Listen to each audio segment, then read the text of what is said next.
President Biden is in Camp David with his family after fundraisers and events in New York and New Jersey. Yet the fallout over his poor debate performance continues. A new CBS poll conducted after the debate does not look good for Mr. Biden. Only about 1 in 4 voters thinks that he has the cognitive ability to serve as president, and about 3/4 of registered voters think that he should not be running, including nearly half of Democrats who say he should not be the nominee. But of course, he does have his defenders. Joe Biden is not going to take himself out of this race, nor should he. I do think that President Biden has earned the respect of Democrats, and Joe Biden is going to be our leader going forward. Despite poor debate reviews, the Biden campaign says it has raised $27 million since last week. The Democratic Party is still doing damage control. Here in the Bay Area, former Speaker Nancy Pelosi and VP Harris's husband, Doug Emhoff, were hard at work trying to unify the party. Dahlin has the latest.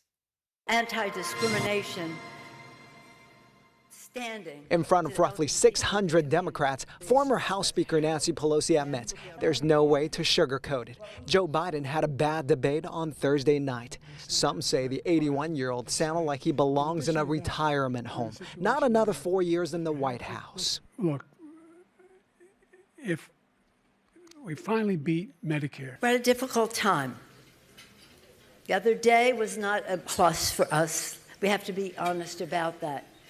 But on the other hand, what we saw on one side of the screen, if you see a split screen, is integrity, concern for people, answers to questions. What we saw on the other side was dishonesty, misrepresentation, and no concern for people. Pelosi and the second gentleman, Doug Emhoff, husband of Kamala Harris, headlined the Alice B. Toklas LGBTQ Democratic Club breakfast on Sunday morning. We are going to win this election because nothing has changed. Nothing has changed. Donald Trump is still unfit to ever return to the White House. Both Pelosi and Emhoff try to pull the fractured party back together. They were speaking to skeptical Democrats like Alia Chesty, who questioned Biden's ability. I am definitely concerned because, right, like behind a candidate, it's like the charisma, right? Like the energy you bring. Chesty is a young Democrat and a trustee at City College of San Francisco. She and others question if Biden can win in swing states. I do wish we had more options, but these are the cards that we're dealt with. We've got to make this race more exciting for some people because people are sitting out thinking both are losers. Hello.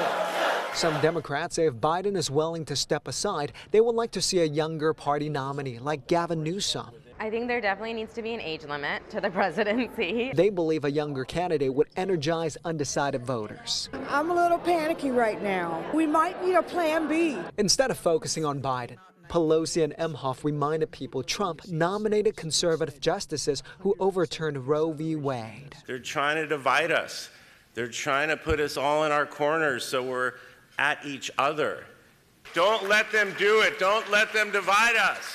Some Democrats agree, saying they support Biden 100%. I'm not concerned. This is not a beauty contest. This is about substance, and Joe Biden is a substantive man. And that's something Chesty hopes undecided voters can agree with.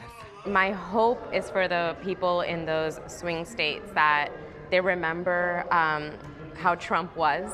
The November election is about 4 months away. Democrats hope voters will forget about Biden's poor performance by then, but some wonder if he should move forward with that second and final debate in September.